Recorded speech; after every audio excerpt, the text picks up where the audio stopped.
everyone, and welcome to MinervaDB Athena 2020. So let me personally thank each one of you for taking time and registering for this talk, attending this conference from wherever you are. I'm sure most of you are working from the home, and uh, and the speakers, right? We have fantastic line of speakers for MinervaDB Athena 2020, and the primary objective of MinervaDB Athena is no way different from rest of the open source conferences committees. It is to connect, it's to learn, it's to educate, share the knowledge and experiences and stories. And that's the primary objective. The original plan of MinervaDB Athena 2020 is to host a physical conference, either in San Francisco or Singapore, so that we can connect with our friends, the community members, a lot of customers. So this was the original plan. Unfortunately, the global lockdown pandemic has pulled down the plan. So with definitely a lot of support from the core community members and friends, it's like, hey, the idea seems good, like we are creating, people are spending more time at home, almost all of the time, and all the time we are at home, zero travels. These conferences are a better way to connect with our communities, and how actively we can stay in touch with our friends. So I started this initiative as MinervaDB Athena, and this is an open source, completely vendor neutral and independent open source conference. Started for now as a database systems conference, with focus on open source database systems conference, with focus on MySQL, MariaDB, PostgreSQL, columnar stores, NoSQL, and definitely included Linux talk also. I wanted to include more, but then we could manage only one Linux talk. But I'm sure you guys are going to enjoy that. As we grow further from here, the objective is that how we can have a completely full stack data performance and reliability conference. That's the objective. Uh, I want to share with you about the speakers in this conference. We have fantastic speakers. Like I said before, we have great, much sought after speakers globally are talking in MinervaDB Athena 2020. We have venture capitalists, we have business leaders, we have the core engineers, we have support ninjas, we have Linux performance experts. They're all talking. Let me introduce. Let me share with you who are they. From Sequoia Capital, they are a diamond sponsor for MinervaDB Athena 2020. We have a partner from Sequoia Capital, Anandmoy Roy Chowdhury. I call him Roy.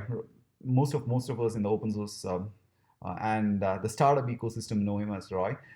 Roy is talking about like how the venture capital ecosystem is playing a very active role to enable the open source software, pure tech, deep tech, business companies. How Sequoia supports several open source projects internally as well as several communities, and how the future looks for an open source software entrepreneur, and how the venture capital companies can be hands-on in providing you the strategic guidance, a better market understanding, a better introduction on how you can scale your open source software enterprise or even the project. Followed by Roy, we have Peter Zaitsev. Peter Zaitsev don't need any introduction. Peter Zaitsev of Percona. Peter is going to talk about MySQL 8 observability, which is all about how you can annotate MySQL performance in MySQL 8. And he's also going to talk about MySQL 8 histograms more in detail. Followed by that, we have Valery Krawczyk. Again, we don't need any introduction about who is Valery Krawczyk. A support ninja. Most of us contact Valery directly if there is something on we have to do on support. Valery is going to talk to us about how you can troubleshoot MySQL and MariaDB with dtrace. Also, unconventional tools how you can use to troubleshoot your database infrastructure performance. We have Federico Razzoli. Federico is going to talk to us about how you can automate your database infrastructure operations with Ansible. We have Karthik. Karthik is going to talk about how to automate the MySQL infrastructure operations with MySQL shell. Jean Frank Hayes is going to talk about MySQL replication troubleshooting. It's very interesting. I'll tell you why. Because most of the guys who want to know about how to troubleshoot MySQL replication definitely talk to Jean. Jean, among us, Jean spent a lot of time in building MySQL for high availability, for database reliability, scale out. Followed by, we have talk from Rene of Proxy SQL. If you are, if you, I mean, like again, Rene don't need any introduction. A very long time MySQL DBA who understand both MySQL from a database infrastructure operations professional to the creator of Proxy SQL, which is like how I can scale MySQL horizontally. It's about sharding MySQL. But then Rene this time is even talking more about what is coming new with Proxy SQL, how you can use Proxy SQL for more good, like how some of the largest corporations have used Proxy SQL, not just limited to a sharding. We have talk from Tanel Potter. Tanel is a expert in performance troubleshooting. Tanel does performance troubleshooting bottom-up approach with a bottom-up approach. Let me tell you how is that different. Unlike most of the performance engineers who use native tools to troubleshoot, interpret the database system's performance with the tools like slow query log or any of the metadata tools, like metadata dictionary tools, maybe be it on PostgreSQL or be it on MySQL or MariaDB, or auditing the transaction and coming out with that. Whereas Tanel is showing us like how he can use probes, the Linux probes, which can be used to troubleshoot the performance from an infrastructure perspective. Right from interpreting how the threads are performing to how the application response time look like, how the throughput is like, how the infrastructure is used by the underlying application. And who else? I think I mentioned most of the names. I have Krunal Bosker again. Krunal is an expert in a MySQL ecosystem, a very respected MySQL engineer, a good friend of mine. Like each one of mine is a very good friend of mine. Like yeah, but then Krunal is going to talk about open source database systems performance on ARM, and we have a speaker from Galera cluster. Again, no introduction needed. It's Colin Charles. So Colin is talking about like how Galera cluster is now looking for WEBSCALE, how you can use Galera cluster for better replication performance, even long distance replication performance. So interestingly, Colin is talking to us about what is the missing direction in most of the Galera cluster infrastructure administration. So in all, right? It's going to be a great experience. I'm sure you're going to enjoy this conversation, the talk. We are doing live streaming. In the entire event will be a live stream from 9 a.m. Pacific time on 11th of December, Friday. That's tomorrow. So by this time, yeah, like we will be almost 30%, 40% by this time. Yeah. So So I'm talking. I'm talking just a day before, just to make sure that like all the speakers are in line, the content is line because. So okay. So we are excited.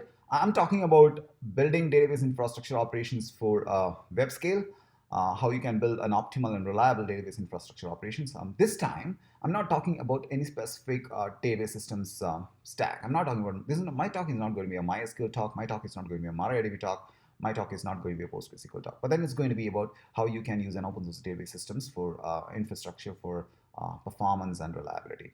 So I hope you guys enjoy the conversation. We have a public group for on Slack for this MinervaDB Athena 2020. Our speakers will be there most of the time. Our speakers are happy to help you. It's that they've been supporting the community quite extensively for more than most of them are like approximately 2 decades of experience in this open source ecosystem. Yeah. So feel free to contact us for anything about the conversation. Be active on the Slack channel. Enjoy this event, and thank you for registering and making this event. Um, I don't call it great success. I call it like it's a great feeling that like I could connect back with the community in this lockdown time.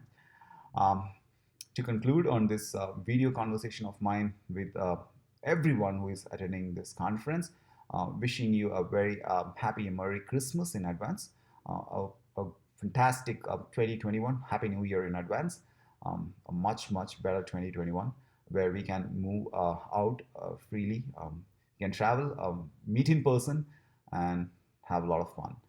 Thanks, guys. So enjoy MinervaDB Athena 2020. Hello, everyone, and welcome to MinervaDB Athena 2020.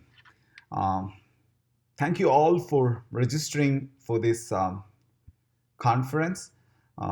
Personally, want to thank each one of the attendees and committee members and other speakers who made it this happen. So, what am I going to talk for MinervaDB Athena 2020? So, my talk is going to be about what it takes to build database systems infrastructure for performance and reliability. So, this time my talk is going to be different from my usual very tech focused. Either it will be MySQL or MariaDB focused talk. This time I'm not talking about specific to any database systems tech stack. So it's going to be a functional database systems architecture talk from me. A quick bio of me. I'm an open source database systems guy for last 17 years, focused on building systems for performance and reliability. Work for some of the largest internet properties like PayPal, AOL, Yahoo Japan, and Nike and Garmin, a few of them. And currently, I'm the founder and principal of MinervaDB. We are a full stack open source database systems company addressing performance, scalability, and database reliability engineering. Also included my contacts, so you can always contact me when needed. All right, let me do a quick introduction of MinervaDB Athena 2020. So this is a vendor-neutral and independent open source database systems infrastructure operations virtual conference hosted by MinervaDB. The original plan was never a virtual conference. The original plan was create a conference hosted by MinervaDB. Unfortunately, due to this global pandemic and lockdown, we decided this year we're going to be a virtual conference.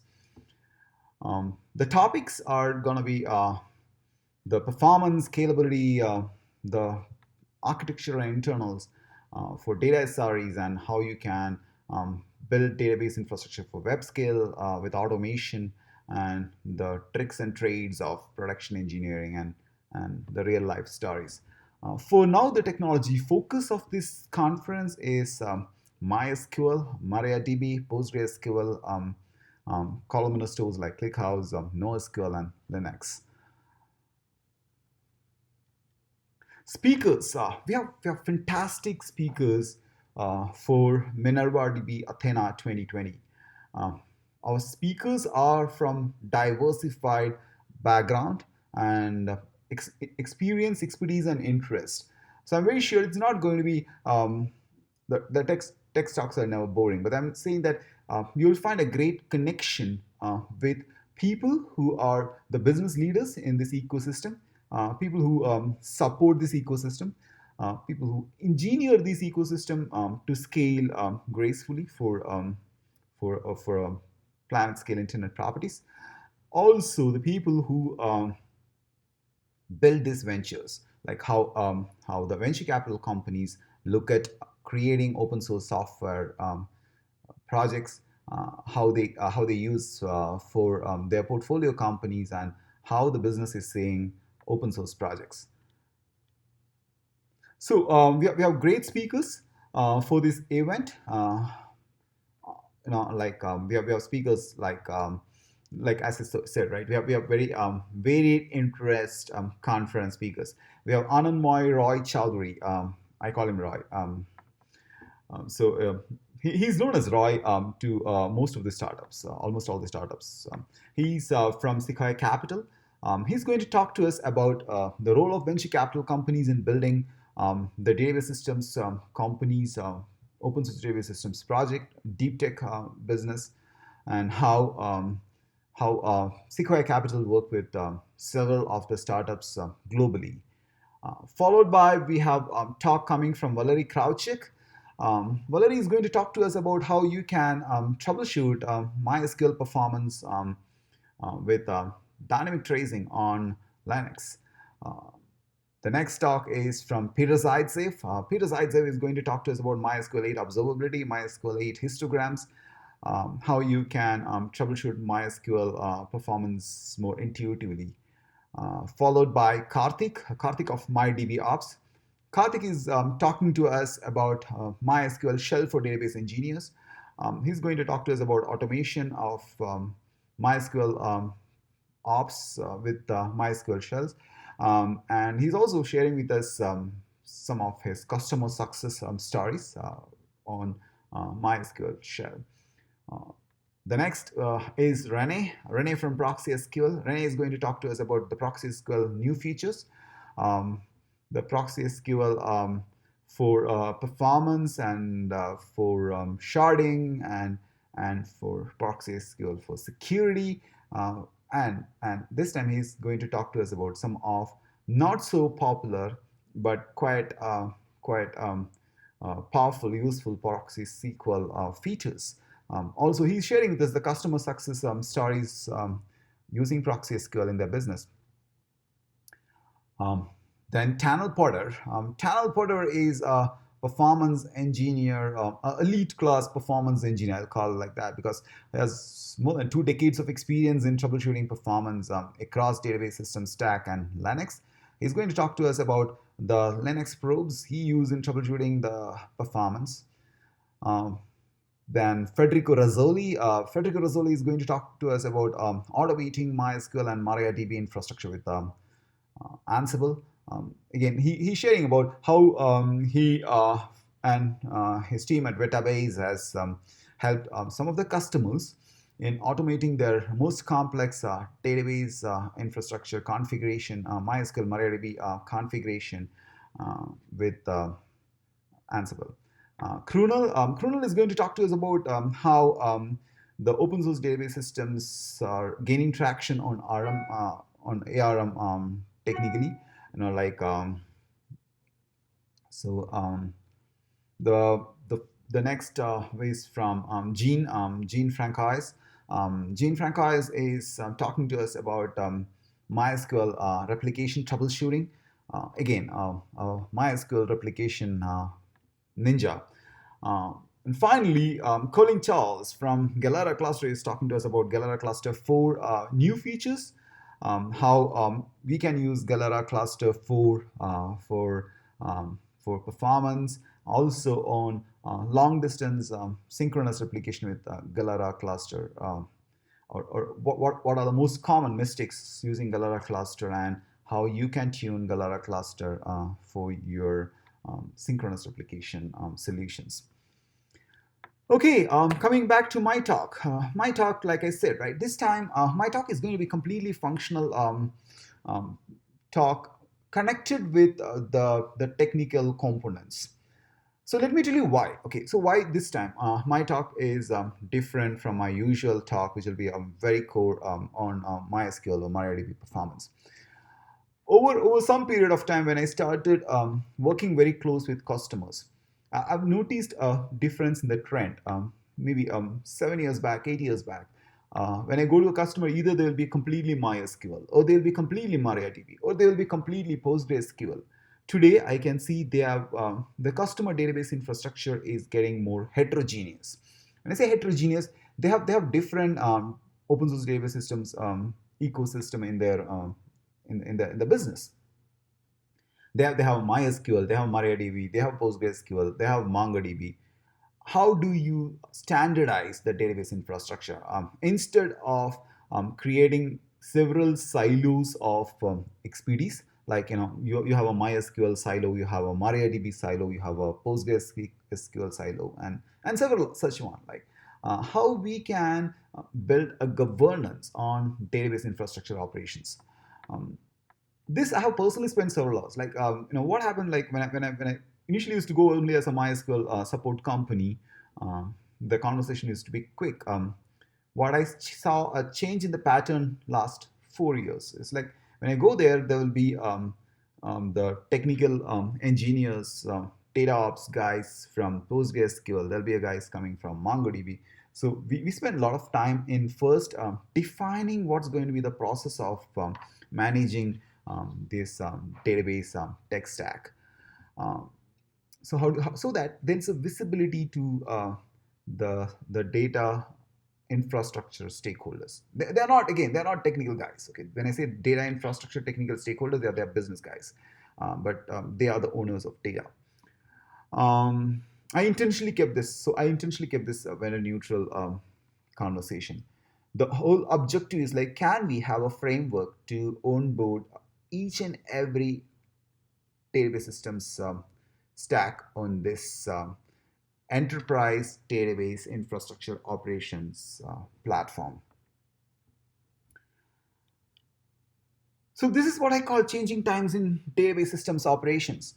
The data normie is the new digital business infrastructure. Data powers economy. So if you take the list of top 10 companies globally today, right? None of them has a physical inventory. They all are digital inventories. These are gigantic database systems infrastructure, and all of them heavily depend on building. I mean, they are heavily built on redundant, distributed, fault tolerant, optimal, and secure database infrastructure. Um, take the stories like Uber. They don't own a car, or Facebook. They have no content, or be it Alibaba. They don't have any inventory. Airbnb without any real estate infrastructure. This story goes continuously. Like so, the data owners, which used to be like the DBAs and production engineers and systems operations guys 10 years back. The story has changed now. Now the data owners are a broader audience. They are business guys, they are analysts. So we need to get them on a single framework where business understand technology, technology understand business. So interestingly, this is according to IBM. The amount of data we are going to generate is going to be more than 2.5 quintillion bytes of data. That's a big number. Uh, I'm sure this is going to be a small number in the next 5 years with variables and the machine generated data with automation. So okay, so what this means to database systems geek? We have more jobs to do now. Um, now, because data drives the business, data drives decision making. In reality, it's like there is zero tolerance to performance and reliability. And the entire data infrastructure stakeholders now are accountable for capacity planning and sizing of their infrastructure. Performance, again, performance is everything, right? Imagine like if I do if I'm booking a car for in Uber now, and that's gonna be taking uh, 20 minutes to book my car. Definitely, I mean, not even 20 minutes. Let's say it takes 3 minutes for me to book the car or finish my drive. I'm definitely going to look for alternatives. Uh, Reliability. The systems need to be self-healing and fault tolerant. We are talking about data grade. So when I tell data grade, what I really mean by that is we don't know from which data center we are getting data. Is it from a bare metal or is it from a container? It's just like a power grid. Like I'm talking to you, all of you from my home. I'm also working from home, like all of us. Like I don't know where does the power comes to my MacBook or my lights or. But all I know is I'm getting power. So like that is going with the data grid. Like data should be available, should be fault tolerant, should be self-healing. Data infrastructure um, it's, should be fault tolerant. Yeah. Um, Data security is something like on my experience, right? In last 36 months, every conversation I had with a startup founder or a CTO or the technology infrastructure owners or data infrastructure owners, 20% of my conversation goes on data privacy and the statutory compliance. With fintech, with health tech, fintech, all this coming in, there's a lot of private data, there's a lot of sensitive data getting in database infrastructure. Scalable, because systems are growing on uncontrolled fashion. When I say uncontrolled, like each and every platform is today available on wearables, on mobile devices, on your browser. So yes, like the traffic is not now linearly scalable. So we need to look at like how horizontally we can scale database infrastructure. Accommodating more data. We are creating now more data. It used to be like when I was like 15 years back, it used to be like 70% of data is created by transaction processing system and 30% of data is created by analytic systems. That was something like I was reading in one of the research journal. Today, like I have several kind of data. I have transaction, I have columnar, I have eventually consistent. I have unstructured data, I have graph data, I have time series data. So we're going to have more data. That means there is more work to be done. So we need to have a unified process to make sure that data infrastructure is working seamless and optimal. So let me start with the building capacity for it. So when I'm talking about the the planet scale database infrastructure, I'm talking about the amount of data generated. So first and most important thing which comes to me like, hey, how am I going to do the capacity planning and sizing for this? Too big and too small is very scary. Too big is more scary for me. I tell you why. Um, Too small, I fail soon. That's good. Be it anything, fail soon is better than fail miserable with time. When you do a very generous sizing, right? Hey, I'm going to buy the fastest machine, the highest storage. Actually, what happens? You get more negligent. This is something like I have a super powerful car. Then that means that that gives me a confidence to drive the car without even understanding the road quality, the traffic, the city, the geography, right? Like not always everything powerful is good. If it is good, I mean everything powerful is good if it is in the right hands. So is doing business on a database infrastructure which is generously sized. Um, Super confidence, and that means like, hey, I have a very fast machine, so I'm not going to invest on a monitoring system. Or even if monitoring system is there, I'm not going to be worried about alerts. Why? Because there's not going to be any alerts. Trust me, I've heard this, right? I've heard this from several communities. Like, hey, I'm not worried about database systems now. That's there because I have a very fast computer. I have SSDs. We have a monitoring system, but then I'm not worried about the pager duties and all those things because most of them are false alarm. Um, Backups, I have a very big storage infrastructure. I'm going to retain my backup in my own database server because it's a high-end machine. It will not fail. I'm not going to worry about my SQL quality. I don't care about the SQL because I have a fastest processor. I have SSDs. Um, I have a lot of investments on RAM, so I have very fat InnoDB buffer pool size. If you're talking about MySQL or PostgreSQL cache, right? So I'm not going to worry about that. And a lot of indexes, I don't worry about the indexes again. I have bigger infrastructure. So for everything, right? I've come across like we can afford to do a big database infrastructure, very generous schema design. The generosity never ends with your capacity. Generosity drills down to the architecture, drills down to the engineer, drills down to the maintenance operation. Now look at this. You go negligent because you have a super powerful computer.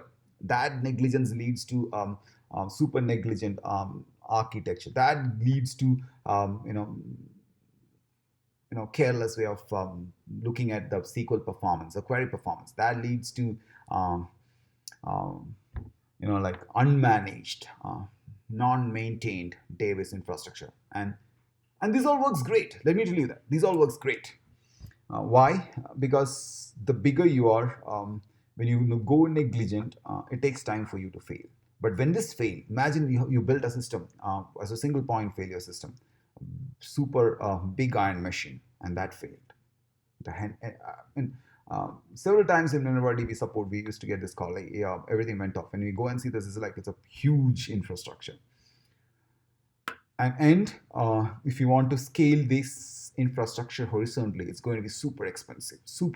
And definitely, investing more on faster hardware is not the way to scale the performance. Systems which are not designed to scale will never scale.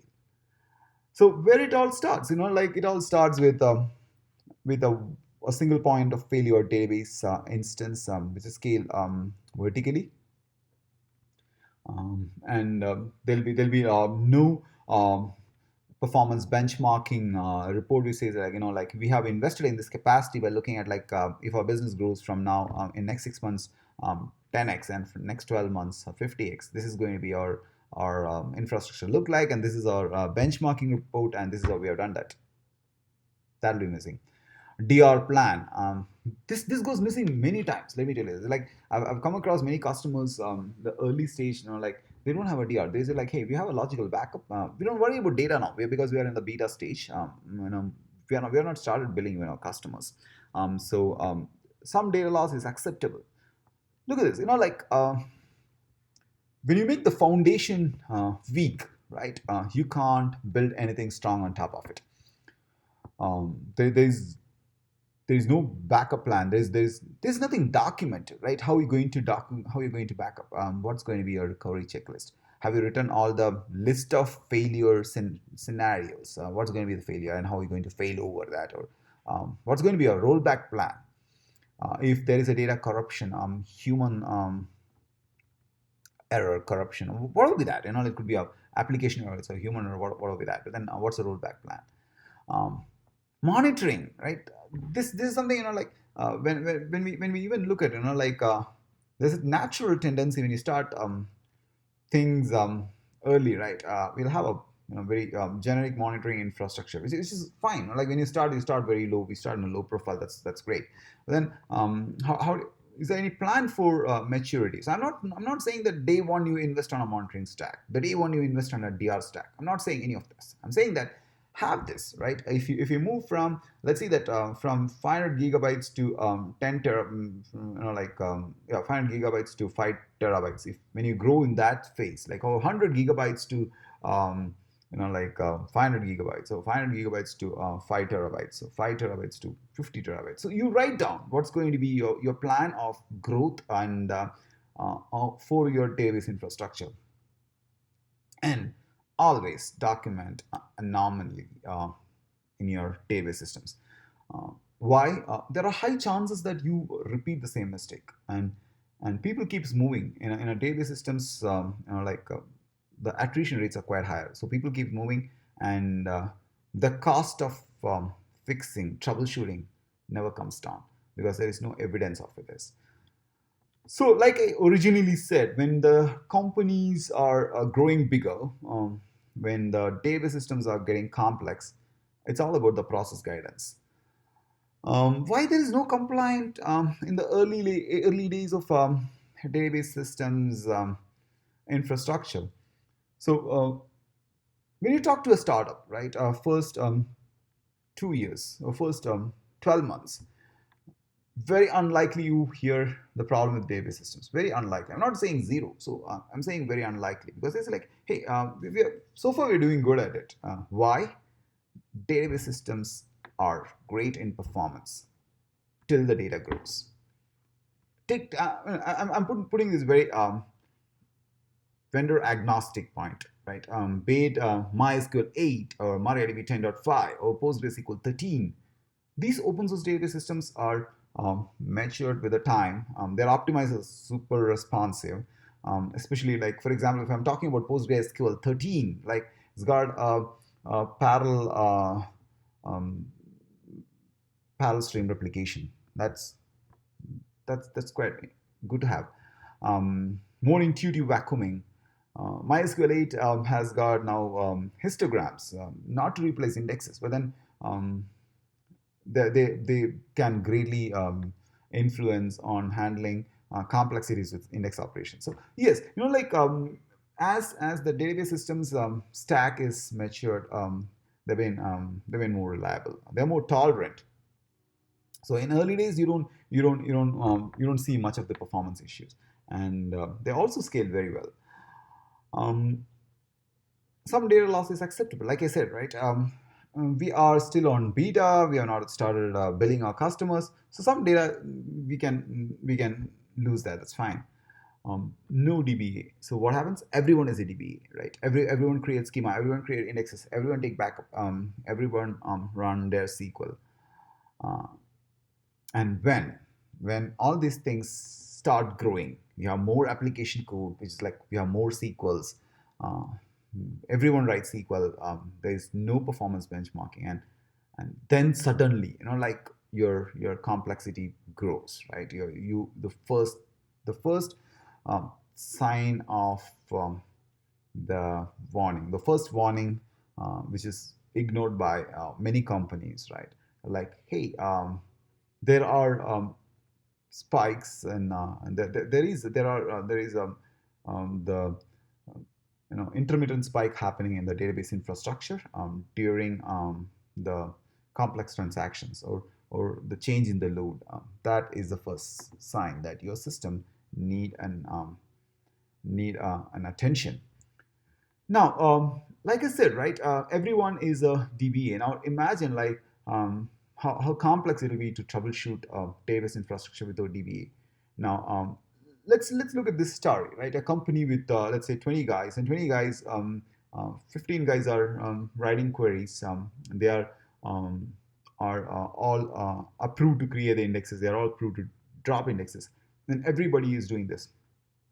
And who is accountable for that? There's nobody. And now what happens, right? If there's only one guy who does mistake, you can always roll back faster than the 100 guys doing a mistake, right? Because the amount of mistakes, like, and there is no guidance. Like an engineer A don't know why index is created on a column uh, one, and engineer B don't know why the index is created in column two. For each of those queries, they say like, hey, this index is not used. I'm just going ahead. I'm going to drop the index. So what happened technically is like there is no ownership for the database infrastructure. There is no infrastructure as well as for the engineering architecture. In some such cases, right? Like when it becomes, this leads to extreme chaos. In some cases, we have rebuilt the entire database infrastructure, right from the design, right from the installation, right from the everything. We rebuild the entire thing. This process is super complex, super expensive.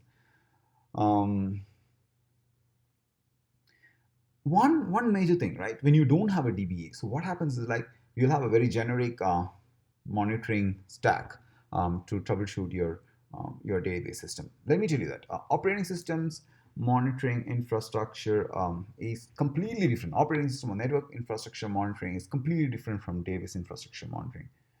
Let me explain this with a simple example. Sometimes my CPU usage will be 100%.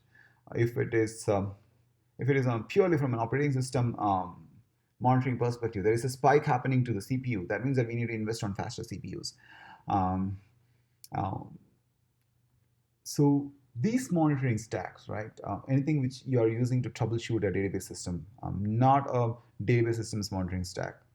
Whatever graph, the metrics you are looking at is not the true story. It is the interpretation of the true story. So what happens if there's nothing wrong if a query uses 100%? I'm fine with it. And we as a database systems professionals will not complain that like a query using 100%, because if that query is performing optimally, for me the performance is response time. If a query performs faster using more CPUs, that's exactly what I'm expecting that query to do, because we already invested on a faster CPU. If I've invested in a faster CPU, my query is slow, but it uses only 20% of CPU, then I have double damage. The damage on the capacity, like I bought a faster CPU, still I'm not able to solve it. Another one is my actual query performance is going wrong. So this is a classic scenario that why we need a DBA to manage your database infrastructure. Now things get complex as your business grows faster. When I say your business, your database infrastructure grows faster. I use data as business, business as data, but that's how it is now. For us, it's data. For the business, it's business. So yeah. Capacity planning and sizing, because sizing reactively a database system is like changing wheels of a running car. So you begin something with mistake, and there are high chances that you're forced to carry forward that mistake, unless you're looking at like I was saying, right? We rebuilt the entire database infrastructure for some of the customers. Scaling, how are you going to scale? Like I say, systems which are not built to scale can never be scalable. Plan as early as possible. Don't create fatter schema objects. Think about how you can scale your system horizontally. Think about partition pruning logic as early as possible, because definitely that some data entities, like some schema objects, will definitely grow. Like if I'm talking from a fintech company's perspective, a fintech company's transactions table will definitely grow big. So I need to plan the archiving from the design phase. I should not be surprised and say that, hey, I didn't know that transaction phases, the table is going to grow big. Of course it will go big. If it is a metadata table, like something like, say, inventory of the financial products, that's not going to grow big. That'll be like maybe 10,000 is a big number there. So I'm saying that categorize, know your business, understand your data, right? Build the systems with plan for no single point of failure. Look at backups are everything. Invest for your backup. Should have a backup database infrastructure completely different from your production database infrastructure. You need definitely a time series database performance observability infrastructure to troubleshoot proactively. Think about data privacy and security policies.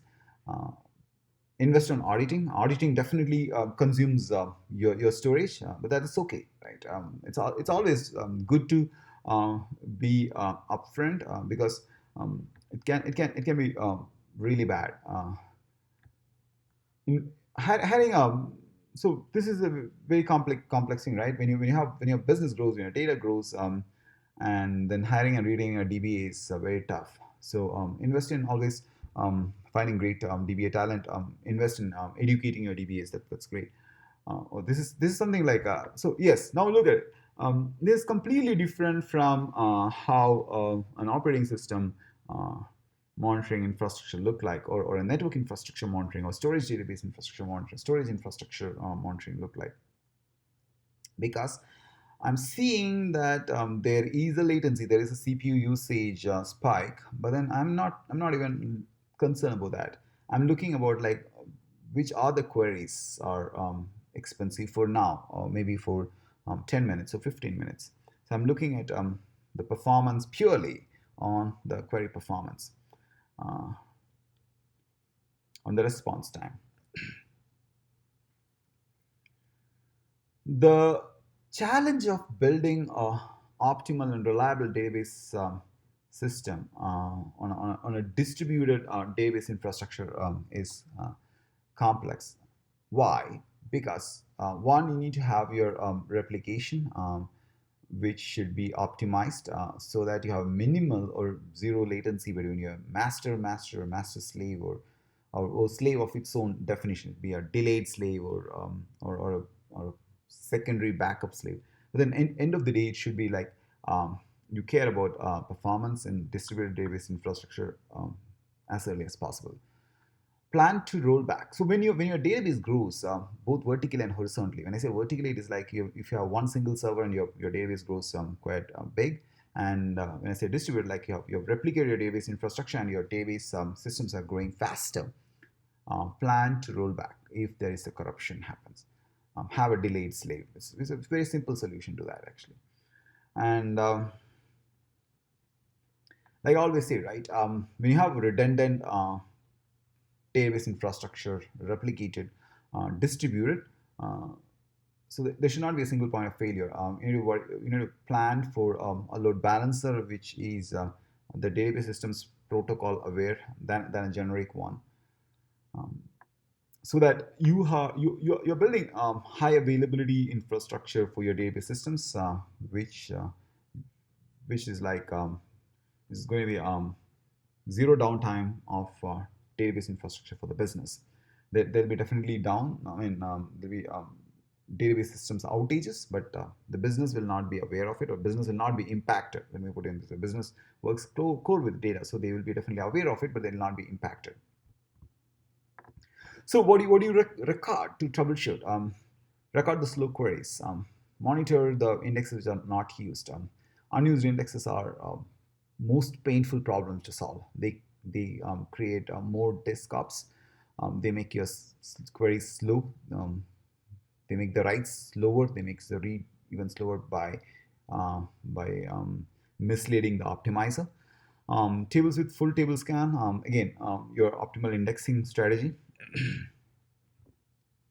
your session histories, like which are the sessions have been active and what are the queries that triggered from them. Record the deadlocks and the queries casted, and the throughput. Record the throughput. So I'm not saying that don't worry about throughput. Record the throughput, the infrastructure usage by the queries from the database systems. This helps a lot when you're building a capacity for your next phase, or always plan for your capacity.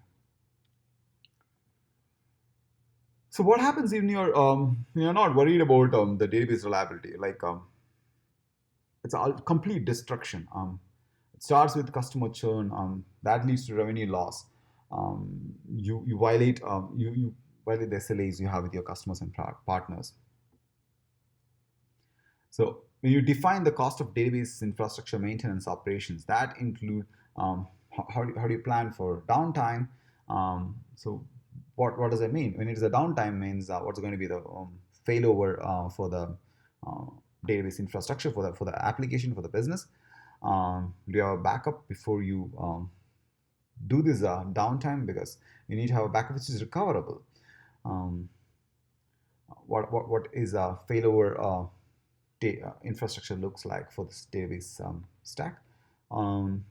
Very important. Do you have a support partner, right? What if you hit a very serious bug and there is nobody in your team who understand how to build a new database system, or build a new patch, or don't know to build a new patch with new source? So do you have a support provider? Also, like how is the operations of your database infrastructure going to look like when it is globally distributed? Also the DR policies. So when you're planning reliability, you may say initially that you have a lot of documentations to go through, but trust me, these are all one-time effort. Then you are just following this checklist. You're just onboarding the database systems you're going to introduce. So I just copied like how it looks like from a diagrammatic perspective. Phase one, it's like very simple. Um, Phase two gets complex because phase one, it's a both write and read. It's going to happen to a single database. Phase two, you're going to have um, writes to a database, and you're scaling the reads to another database.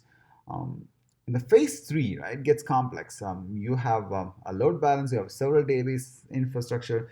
There are categories like primary database infrastructure, which are very active, and there's going to be secondary failover database infrastructure. There's going to be backup database infrastructure. There's going to be delayed slave. So it gets more complex. As you go, it gets more complex.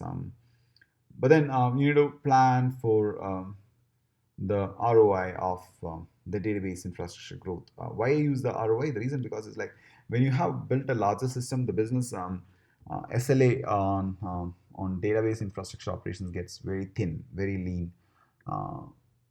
Important SLA is about availability. So when it becomes multi-DC database infrastructure to manage, it becomes super complex. And then you need to have all I mentioned here. So I've added the observability there. But then yes, that's a lifeline. When you have a database systems distributed on this scale, of course you need to have an observability monitoring stack here. So yes, like the transaction awareness is very important for a database infrastructure team, because if you don't know which are going to be the tables is going to grow very fast, you can't plan to partition them.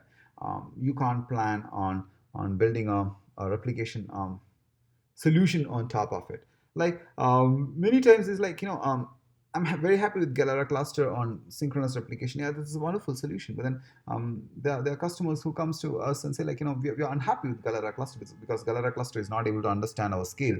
So when we do a deep drill, I can understand that the problem is not Galera cluster. The problem is with how they have used Galera cluster. Like if you write a super expensive, if you're writing a super expensive query, and that's going to look at more records. Let's presume that you're writing a big update with a wider range of um, record scanning, so that you end up in creating a query which freezes the entire Galera cluster. And now you can't say that Galera cluster is a problem, because it's about choosing what you need. To do that, you need to understand how it looks like. So that means like you need to have a transaction audit, which finds like, hey, how does a transaction originates, what happening to transaction, and what is the end of the life for the transaction. And about index operations, like who owns the index operations? Like there should not be everyone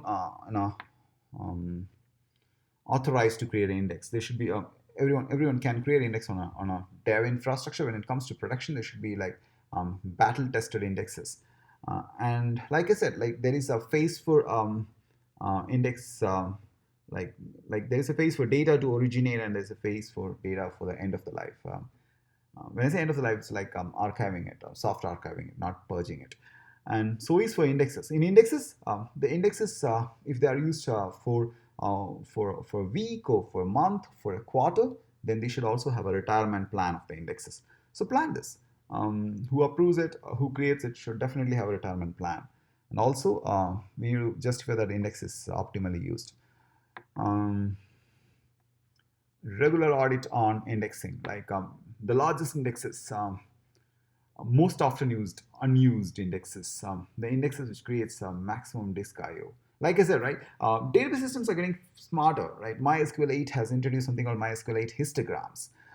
The biggest advantage of using a MySQL histogram when compared to an index is that they're very less expensive, because there'll be no change to the histogram in MySQL when you manipulate the data. That is not the case when you have an index created there. And histograms influence optimizer for performance to choose a cost-efficient execution plan.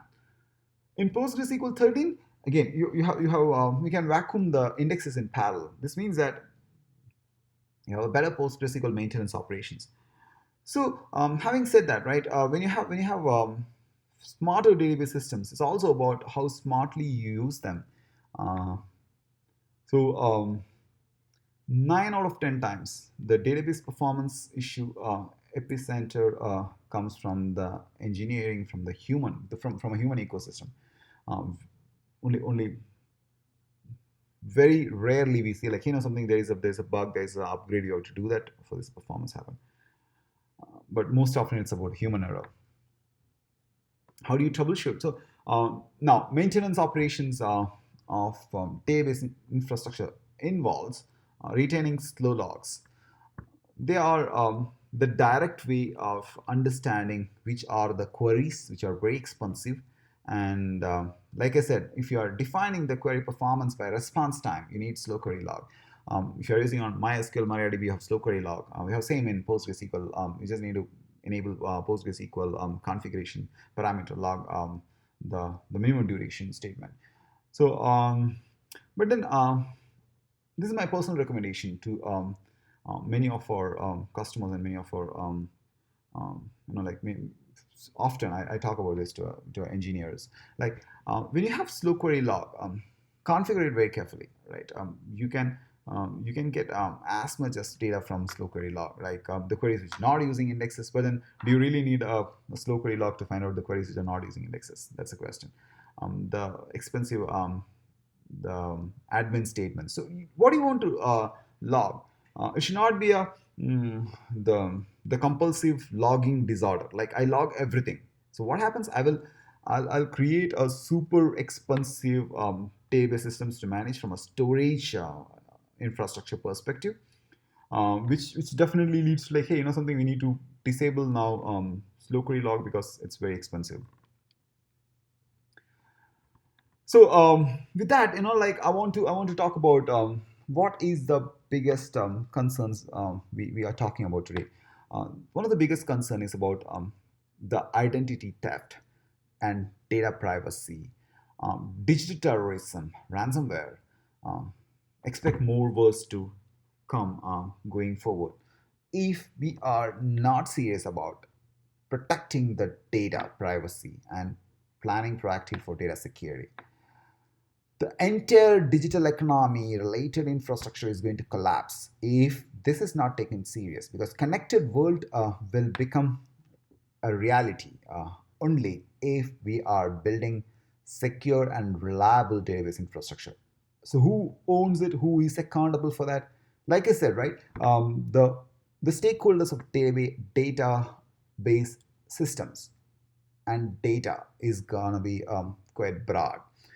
Technically, it will be like like DBAs, data architects, engineers, data engineers, and database infrastructure security experts, database SRE, production engineers. It used to be completely an infrastructure one. Like when 10 years back when I talk about the data or information security, it's like, hey, let's the room will be the meeting room will be only the ops guys.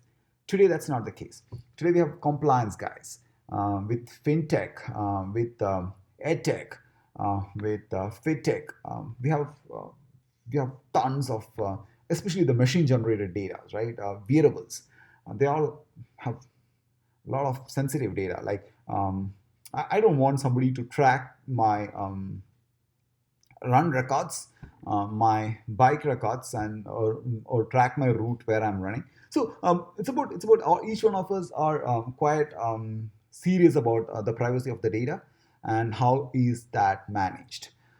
It Everything starts from the architecture, right? The foundation, like I said, like scalable architecture makes a scalable system. So is a secure database infrastructure architecture can only make a secure database infrastructure operations.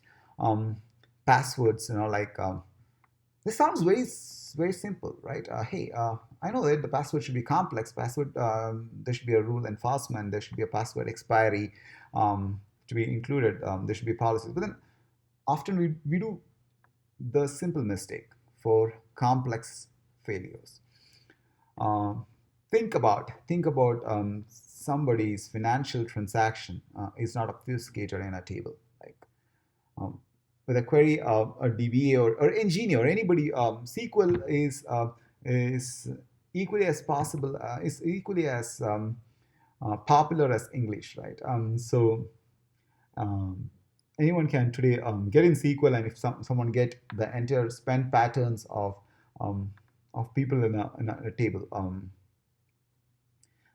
that is not obfuscated, this can pull down the whole ecosystem which powers it. Like if a fintech which is not obfuscated the transaction, which will pull down the entire companies, related companies who depend on this fintech for their payment, right?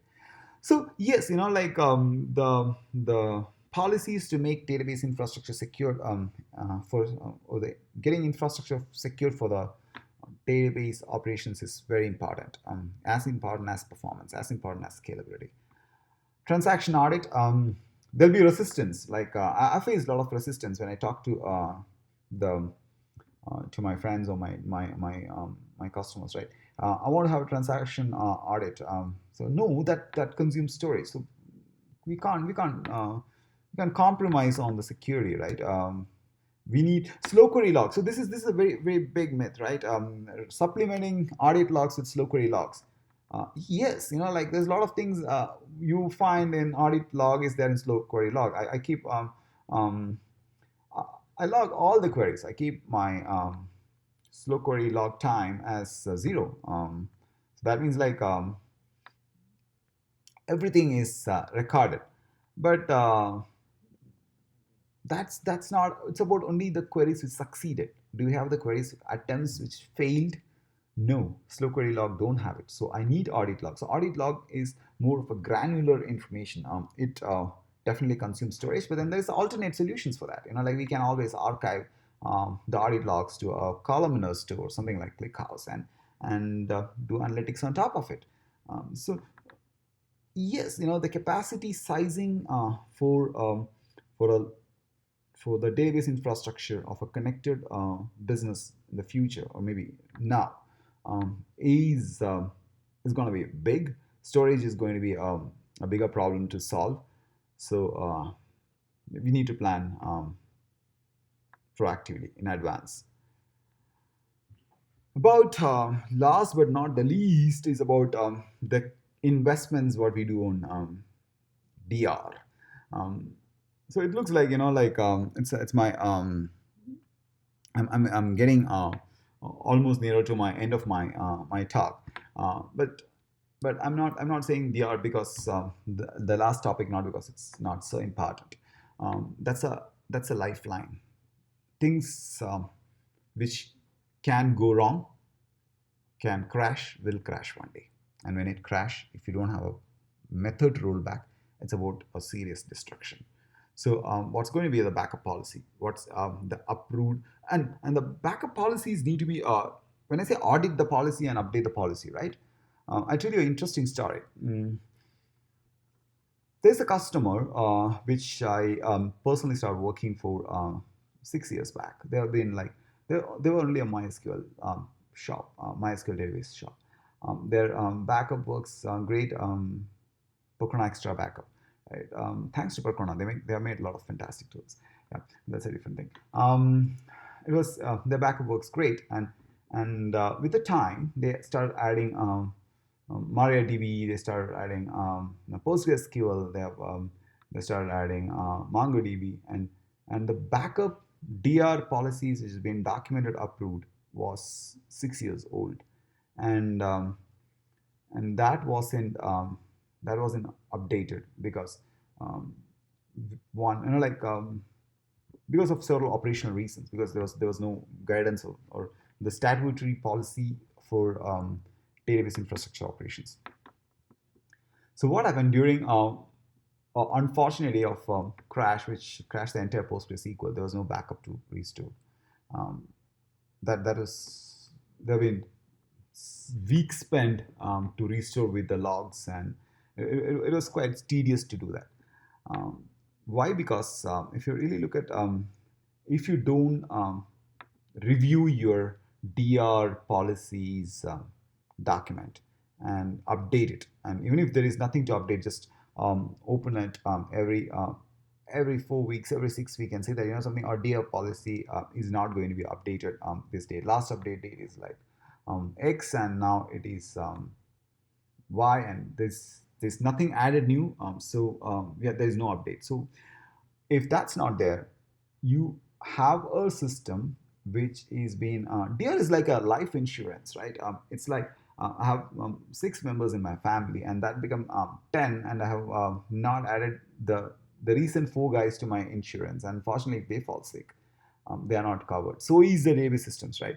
When you increase your database systems footprint, make sure that you go back, you look at each and every of these guidances. Like I'm talking now about data reliability, about DR. Include what's going to be the DR policy for MariaDB.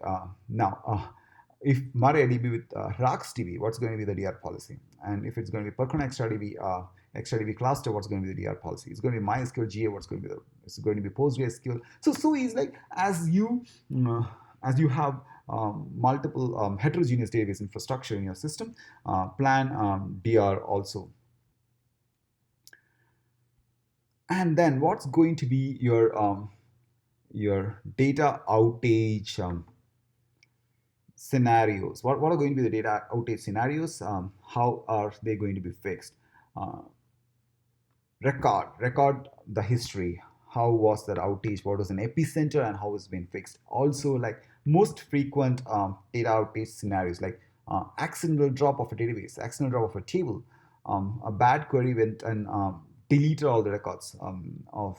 So how can I roll back? Or what's going to be my restoration? The unsuccessful backup. So like how that is addressed. When was validated? When was the backup validated? What was the size of the infrastructure where we validated backup? What is the time to restore? Because the SLAs evolve from the policies. So let's say the business keeps an SLA of like time to recover a terabyte of database is going to be 10 minutes. Because it's not been communicated to business that, hey, you know something, our policy very clearly says that a terabyte of database restoration is going to take 4 hours. So these are the mistakes. These are the functional architecture mistake for a database infrastructure maintenance overhaul, right? That creates the chaos. Archiving policy of backup purging. So who is going to audit it?